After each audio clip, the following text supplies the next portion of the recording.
Hi everyone, I'm Alistair Baldwin. And I'm Vidya Rajan. And we are Nemeses, Australia's most toxic collaboration since the Veronica triplets got rid of the third one and rebranded as twins. And we're very excited to be here on Fringe Fest Island, offering a bit of arts criticism for the masses. Vidya, how are you feeling about this? I'm feeling good, and speaking of art criticism, I think it's good that we start with our own selves and our outfits today. Absolutely, because a lot of people don't think about fashion as art, but fashion is design, and then design is art. Is art, yeah. Often they're taught in the same schools, so that's proof. Absolutely. Now, I own Animal Crossing, so I would describe my look as more DIY. I've actually toiled in my island for the flowers to make the crown. I know a lot of other people might just buy their fashion, indulge in the fast fashion industry, quite toxic, sort of let other people work for the clothes on their back. And you can see my little striped socks and my bowling shirt. Vidya, tell us about your outfit. Well, it's interesting you brought up, those issues about buying clothes. I've actually had mine given to me. They were a gift because I don't own Animal Crossing. So I'm just popping in today via a borrowed, a recycled account, So I think we're on the same page here. Right, yes, because theoretically the precious metals that do go into making the game cartridge, where maybe at a net equal. I think our carbon footprint, I want to say, is the same with that fashion. Absolutely. So we both make ethical choices here. Yeah. And I think talking about carbon footprints is very important in a game that is set on an island. When we're talking about rising tides, it's not people living, in the middle of, Germany that are gonna face the consequences of climate change first. No. Shall we engage with the museum? Yeah. All right. Let's go. So there's a music venue just out front, which is very exciting. That's nice. A bit of like a amphitheater. Yeah. Look at you rocking out. Yeah, I'm spontaneous like that. How do I don't know how to do that. You just gotta really feel the music. Okay, but is there a button for feeling? I feel like I ask that question a lot in my life. How do I turn feeling on? Have you Oh no, you're a natural at this game. I have it. Well, I am classically trained. So. You're classically trained in music appreciation at the University of Animal Crossing. Fantastic. So we do start with a music amphitheater. Yes. I think luckily they're open. Yeah, I think they might be. Oh, you can turn the "We're open" sign on. Oh wow, that's amazing. So even the entry sign is art, and the interactivity. It's interactive art, absolutely. Wow. And you dictate, and it's kind of a meta commentary on art itself, because art, when it's not being observed, is it still art? It's the notion of, is a museum open unless we choose to open it with our presence of observation? Yeah, is it just an object until it's observed? Maybe much like a person, does it need others to give it meaning? Wow. Absolutely. I think, as someone who has been in Melbourne lockdown for a while, I felt, myself slipping away, fading away in those months when I was not observed by other people. And I think it's a very timely work that we begin with this "We're open" sign. Yeah, very. I'll leave it open. Now there's this guitar that's just been sort of left on the bench, yeah, and it's placed above the band, the non-existent band who aren't here yet. Perhaps this wasn't an event. Perhaps this is also part of the artwork. It is interesting when we talk about the levels at which this art is operating, because I think when you classically think about the Western rock band, there is sort of this interior hierarchy of like, oh, the front man with their guitar is at the top, and then below them is the drums. And you know, my brother is a drummer, and he had to deal with that sort of, and it's an unspoken hierarchy, and he had to deal with a lot of rude jokes about, you know, a drummer. Yes. Yeah, and there are two guitars there. I think this work is about invitation to leadership. Like, as you said in the beginning, we are on an island and climate change is coming and it's very near the water. So it's about whether you're going to pick up that guitar and help people out in this crisis. That's what I'm getting from this. Absolutely. Are you going to write the, you know, we are the world for the climate change issue that's going to unite people, or are you going to be complicit through inaction? Yeah. Obviously, we don't have much time, so we won't act. No. Shall we go up here? Yeah, let's end. Oh, okay. Okay. Can we get in? No. Yes. There's this building here. So there's a couple of structures. Oh. Maybe, shall we? I think that one looks, ironically, oh no. Oh, I'll shut you out. Oh, I'll come in too. Come join me. Okay, so this.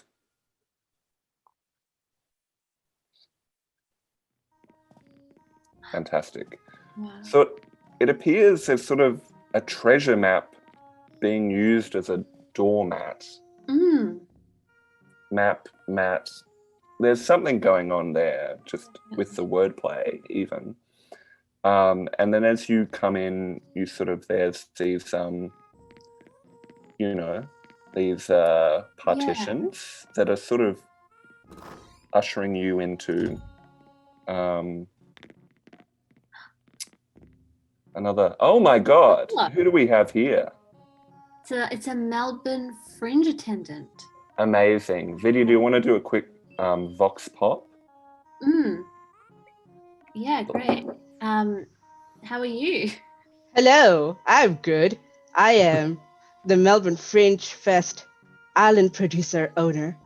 My name is Tiara, and you have somehow managed to enter the Fringe Hub. Get out of there. Those are secrets. Those are secrets. So There's sorry. nothing back there. Don't worry. But yes, this is our Fringe Hub. It's based on Trades Hall. Of course. So this is the I common see it rooms, now. and all the other rooms jukebox. are based on everything else. Actually, while you're here, unexpected detour, but we can do a tour. So yes, this is the common rooms. If you're missing that kind of vibe from being in Trades Hall, because no one and can we go are. anywhere anymore. You Yeah. can get a drink, buy some merch. Oh, fantastic. Oh, So how much are you selling your merch for? It's choose your price, like everything else, because who has money anymore? Absolutely. So it's an exit through the gift shop. It's a bank. Pretty much, but instead of exit, it's entrance over here. Yeah, that's so bold to put the gift shop in front of the museum. I love that. Right? It's You don't really want to. cool. You want people to pay up front for the art, because people promise, Absolutely. yes, I will pay you. Sure, that they never do. Because the promise of art is always better than art itself. Oh, At yeah. least we've found that selling tickets to our shows. Oh yeah, it's like no matter what happens, at least you got your cash. Oh, and look at this. This is our office. Control room. This is where the magic happens, as they say. Wow, this is incredible. So what's written here on the whiteboard? Secret plans, so secret even I don't know what's going on. You just came into Fascinating. territory.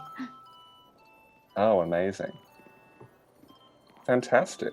Well, this is a really exciting peek into the Fringe operation. Yeah.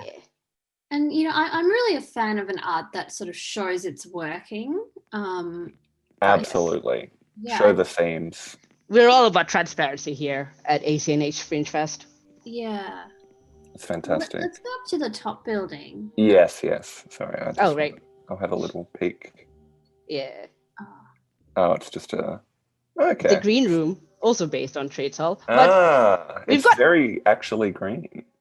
yes, Which is quite a, I mean, quite you'd fun. want that from a green room. Also, a green room Absolutely. would be with like blue or orange, kind of that. Oh, wonderful. There's a magician's hat. So this is where you're spending a lot of time, I imagine, Tiara. Well, one of our side quests here is how many magician's kits can you spot on this island? Actually, we do have a little mini gallery, and you could do a little taster. Oh, a sort of a smaller, more DIY gallery space. Yeah. Well, that's exciting. I think naturally our work often can be quite critical as large institutions. So I think, yeah, for sure. Oh, but I mean, Yeah. you sort of said that this was a smaller space. You do have the Mona Lisa. It's strange. You have incredibly large artworks here. I'm assuming they're replicas. They are Venus. replicas with a modern twist. Mm. Like, I don't know how close you can look in, but this Mona Lisa is our snarky Lisa. Oh, did I? Because she's got eyebrows. I see. Oh, And a smirk, her knowing smirk on her face. She's finally gained control of her destiny. Wow. Right. And the terracotta warrior is holding a shovel because he's going to dig his way out of there. Oh, that's fantastic. So this, in a way, the theme, the through line I'm sensing, and I don't know if you sense it too, Vidya, is like art looking back. It's inverting that muse-artist relationship. What if the Mona Lisa is looking, derisively at Leonardo as he's painting her? I'm getting a whole other vibe from this. I think like this whole experience, along with this attendant figure who calls themselves Tiara, feels like a work in itself. And these paintings, if you notice, giving her an eyebrow, giving them a shovel, it's kind of like making us think about labor. Like, who's helping us around the museum? Yeah. What did Mona Lisa need to improve her circumstances? What did the terracotta warrior need? I'm going with a Marxist interpretation of this piece. Right. I definitely do get that from the shovel. If you could sort of walk me through how the eyebrows with the Mona Lisa got you there. Well, I mean, of course, you might not be aware, but often for, I think I'm going to say people who identify as women, eyebrows are a source of power. And also, as a woman of color, they're a huge source of power. So I would thank you not to question that interpretation too much. I won't, and I'm sorry, and that was out of line. Let's move on. Yeah, let's get to the main building. I think like this work has I've felt all its vibes. Absolutely. It is interesting to is that a little like, you take your photo there, or is this art, the Melbourne Fringe? They're all art. The photo wall. Everything's art. I mean, it can also be a photo wall. You can make it your own art. You are the art now. That's pretty much this entire island. You are the art. The chairs are facing directly at just like sort of 3 panels that just have the Melbourne Fringe logo. Is it a meta commentary on the commercialization of arts festivals? It could be. It could also be a meta commentary on the difficulty of exporting legitimate art into this game because you're only working with a very limited palette. Very limited, and if I might, quite Western. I mean, you do have the terracotta warriors, Yes. but broadly speaking, Yes. There's a very European vibe too. Which is interesting given that the game is made by a Japanese company. it is. It's very interesting. All right. Well, I think what is the time now? 11 a.m. Is that the real time or just in this island? Both? Yeah, both. I mean, but time is a social construct anyway, so. Absolutely it is. Wonderful. Well, we'll head up to the... Yes. Head on up. We can see the less, the more conventional, I guess. I just caught a butterfly. Yeah. Wow. See, I'd never get to do this at the NGV, it's really exciting. Yeah, they frown upon that. They don't let you bring that in. I remember we've gone a few times. Oh no, my inventory's... I'm gonna let it go, actually. Yeah, I think that feels more humane. Oh, and then my net broke because I caught a butterfly and then let it go. Nature is healing. Broke. Wonderful. All right. So up here, fantastic. So library. Yeah. Ah, wonderful. Now I'm instantly drawn to this skull. Can I interact with that plaque? I think it's a Dunkelstoris, or I am not pronouncing that correctly. Hmm. I'm sure our curator indoors could tell you if you bring the actual bones to him. Oh. Well, then would be stealing the thing. And then Fantastic. over on this other side is our alien research lab, Wonderful. Oh wow. because indeed aliens do exist on this island. This is the alien outer space Rosetta Stone, Oh, fascinating. and we managed to capture an alien to Oh. study him. Right. Because aliens aren't the only ones that can beam people up and probe them. Interesting. Amazing. And what do you think the ethics are of more or less just having like a dancing alien for the public's entertainment in this space? I mean, it's like an exchange, really. You know, they take a human for their experiments, so we're like, here you go, we can swap. It's an equal exchange. Who was sacrificed to make this exhibit possible?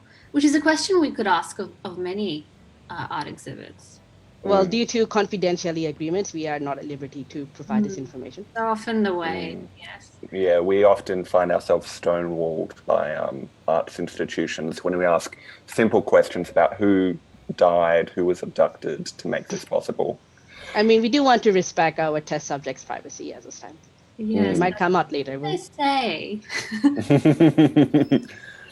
Wow, fantastic. All right, let's take you in.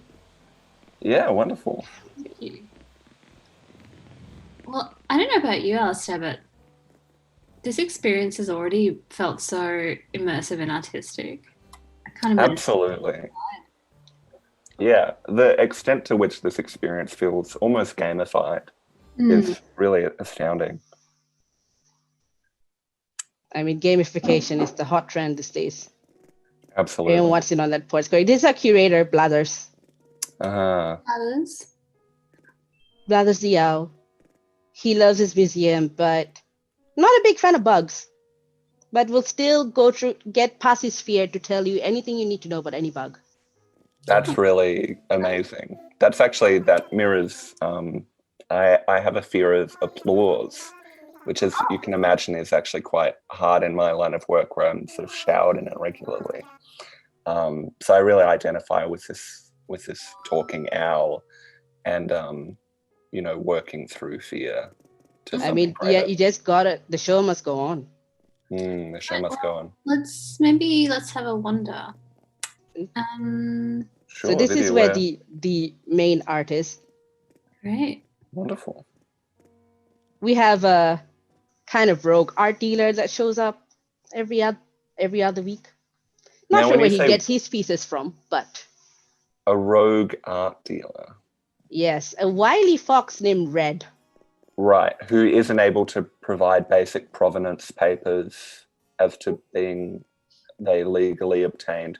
Wow. Yeah, So you know what? If Blathers doesn't ask any questions, neither will I. Yeah. Wow. But welcome to our art museum.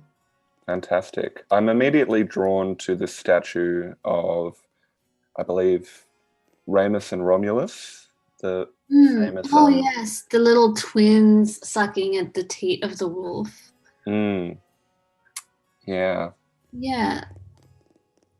What draws you to this? Apart from the fact it was the first one.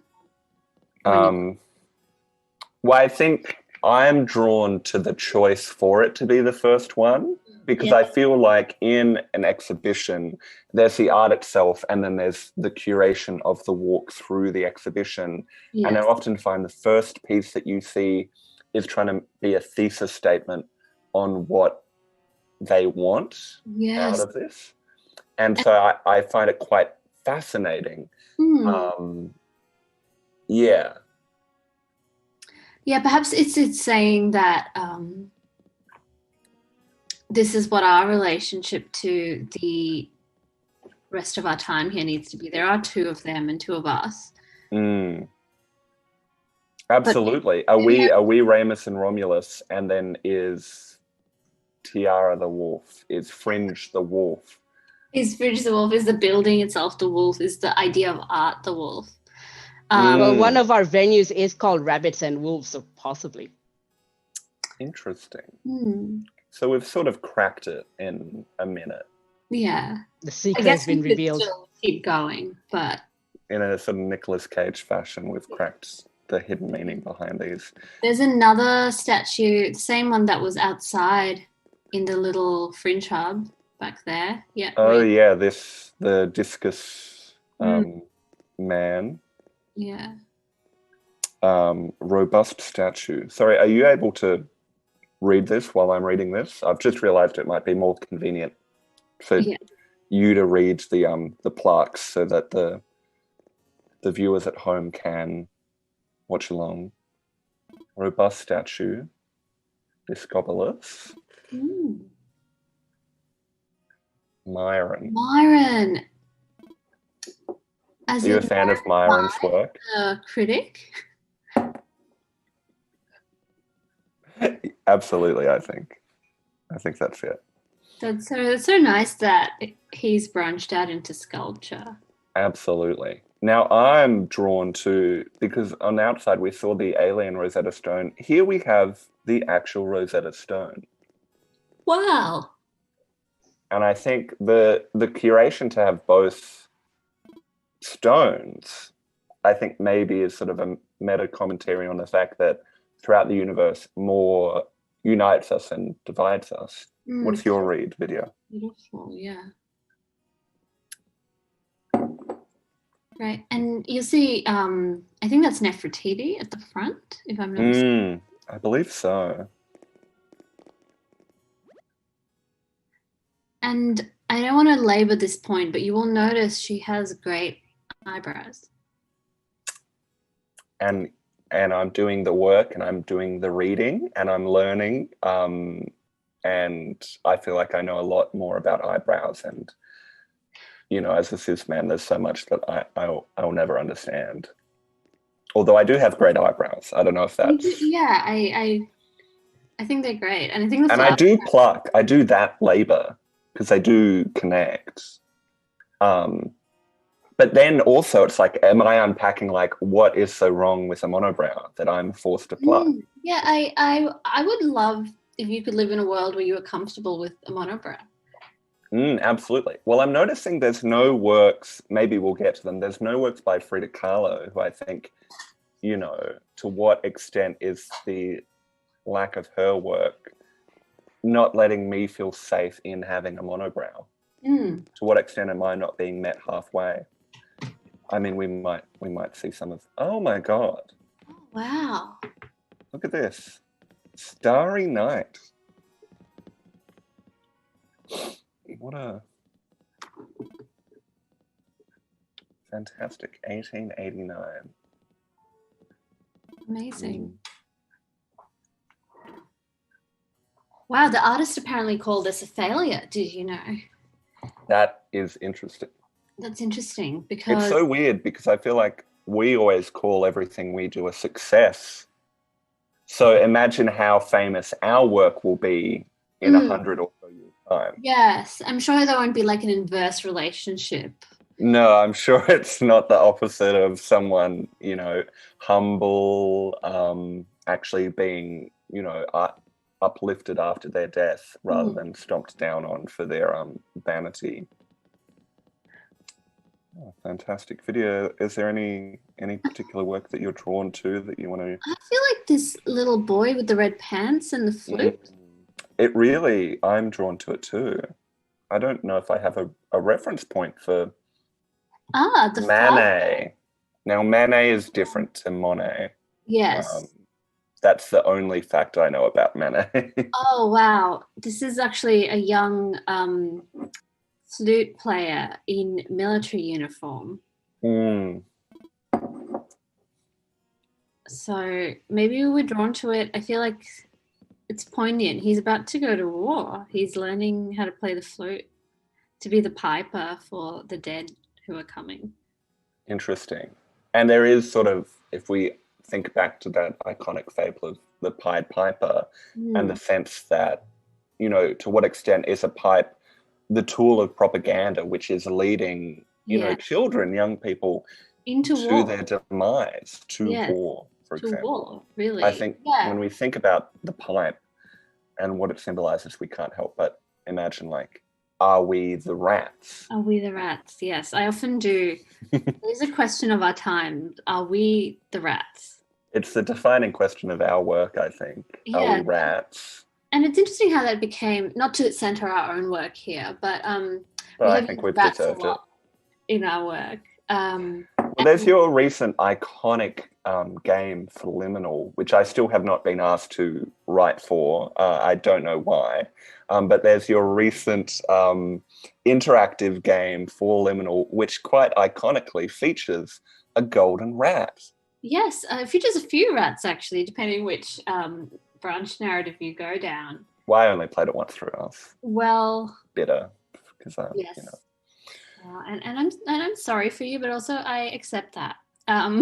It's another example of me being stonewalled by an arts institution. And I think everyone agrees with me when I call Liminal. Yes, in this case, Liminal, the Asian arts magazine, has stonewalled Alistair Baldwin. The widest boy alive. Yeah, but I feel like this is a plague year, so we are all potentially the rats. We are carriers. We're vectors. Absolutely. Yeah. That's so poignant. And so the modern contextualization of the pipe boy, of us as rats, I think it is interesting to think of, like, this island was almost created, in the inverse of a pandemic world. Can we create a world where there is no, sorry to say, COVID-19? Yes, can we create a world without COVID-19, a world without war, a world where a boy with a pipe is just a good time and not a premonition of death? Absolutely. And this is what we mean when we say that art is a conversation, because for people born and raised on this island, this is just a boy on a pipe. It's just a boy with a pipe for them, yeah. Absolutely. Should we go around the corner? Absolutely. Let's do that. And do let us know, and I'm talking to our producers, how we're going for time, because I know you do have a packed schedule, and I wasn't quite paying attention as to when precisely we started recording.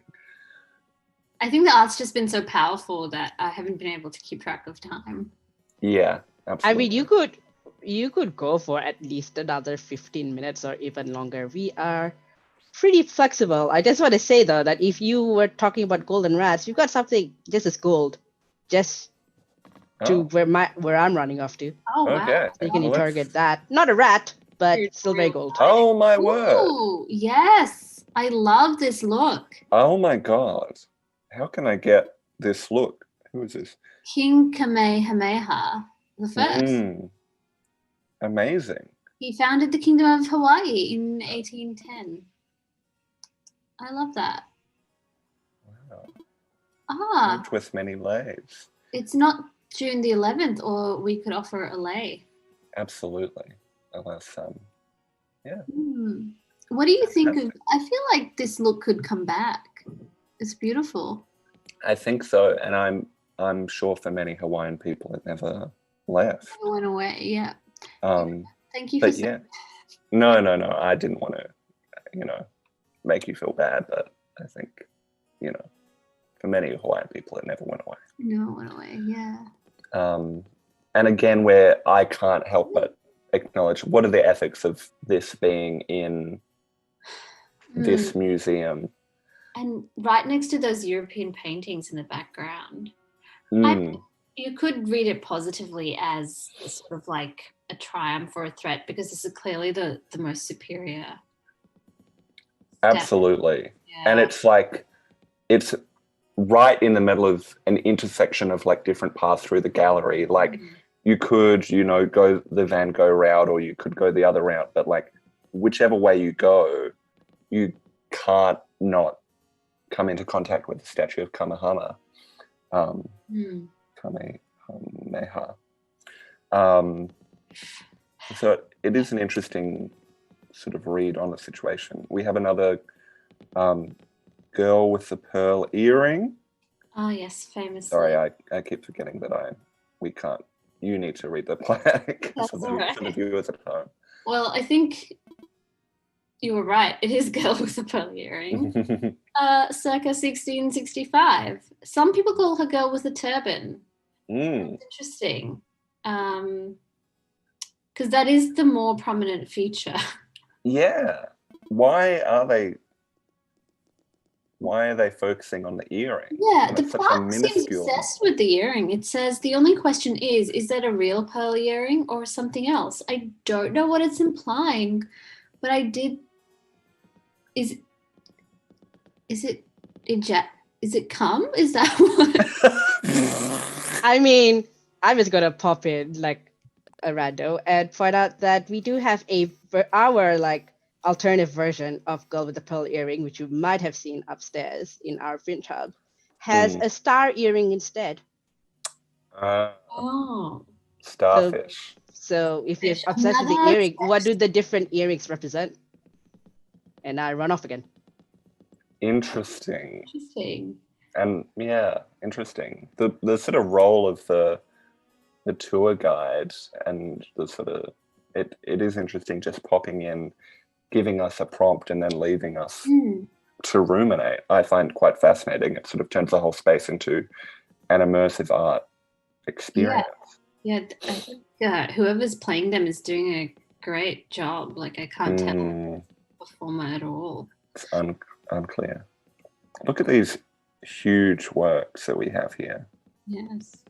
Amazing. The scale of these things.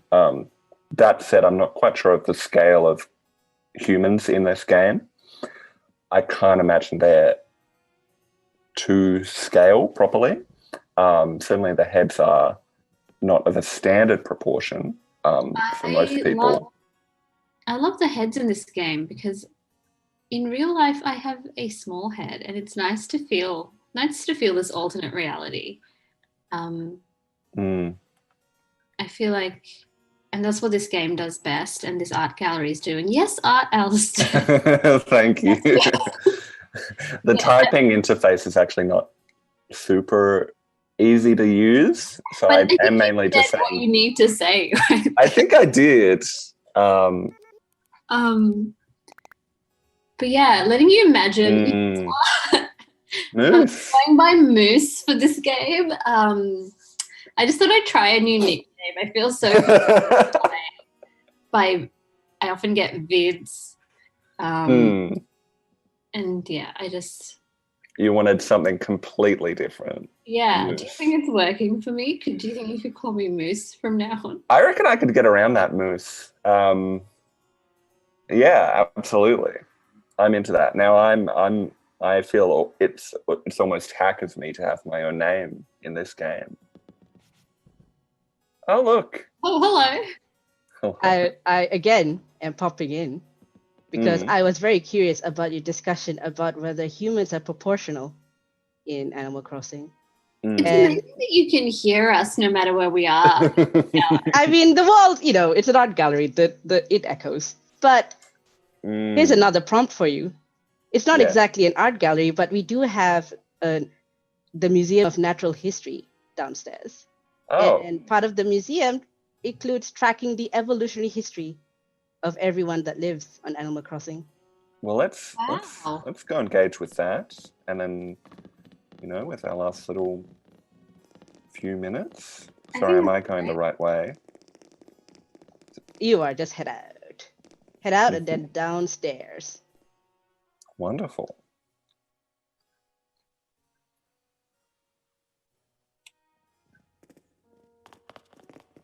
At least you two have names. My only name here is Fringe Hub. Well, I'm the name of a building. Wow, I'm loving that the guide now is apparently jostling against their role as a guide and trying to achieve a kind of humanity. Absolutely. It's an interesting thing about labour forces. Oh, yes. Wow. Is this a fire exit? It's good to know there's one in the building. Not to be that guy, but it's good to know. Wow, fantastic. The light is so beautiful in here. It's So gorgeous. yes, if you follow the light on the floor, that is our timeline of history from the early days of the Earth until now. This is beautiful. It's amazing. Fantastic. To think we started off as little crab things and evolved into sort of orange orbs with a little, oh, that's amber. Never mind. It's quite fantastic. Wow. Gorgeous. And then we move through to now Vidya, you're sorry, Moose, you're more across Thank you. prehistoric sort of periods. Is this Cretaceous? Is this Jurassic? Whereabouts are we? Basically, I am across. You're something of an expert. Yeah, I don't like to bandy it about, but yeah, I think this is Cretaceous. Absolutely. I think you're right. This is amazing. Yeah, this is wonderful. And it's very rare to have a full skeleton. Although, did you see in the news just the other day, they found the first complete T-Rex skeleton? I did not see that. And as a scholar of this period, I'm appalled that I didn't catch that. Sort of speaks to you being stonewalled by the paleontological community. You're right. It's hard. It's hard for a gal named Moose to make it in that world. Moose, could you, if you just go to your left and then sort of move the camera so that we zoom out, look up in the left-hand corner, we see the asteroid. The asteroid that's going to, unbeknownst to these creatures, wipe them out and usher in the age of mammals. Yeah, I feel like this gallery/museum is obsessed with death. And saying that out loud, I feel like aren't all galleries mausoleums, really? That's an incredible assessment, and I agree wholeheartedly. There's something so morbid. I mean, we're in a room of skeletons. Yes, yeah, and we acknowledge that. It's so, and it's like as we're in this game, I'm like, am I even human? Is this avatar even human? Yeah. What is meaningfully separating me from this Brachiosaurus? Yeah, I came here to fulfill my wish of having a bigger head, but was I really fulfilling my wish of immortality? Absolutely. And what are we aiming for? We get to the end of this exhibition and then we're here stripped of our skin, our muscle, left nothing but bone. I mean I'm always wondering whether we are art at this moment. And this curator is crying. Crying at the impact of the asteroid. That's so beautiful. Wow. And this is sort of like a what was that Edgar Allan Poe immersive theatre thing or whatever that was in Melbourne the other? Yeah, that everyone's mum went to. Sleep No More? No, that's the New York one. I want to say Quoth the Raven, but I don't think that's what it was called. It's the only quotable Edgar Allan Poe, no shade, but it's, I don't know. Did you go to it? I actually did not, but I imagine it would include these sort of figures who are half guides, half art themselves. Yes, I went to it. Did you now? Yes, an ex-partner of mine thought it would be a fun gift. Do you want to get into that a bit more? I mean, there's so much there. An ex-partner sort of being like, you like this, it's an immersive, scary, haunting. You like books and you like immersion. There you go. They loved it. I did not. And I feel like that tells you everything you need to know. Absolutely. I couldn't agree more. Fantastic. Yes, that's feels like we're being ushered through.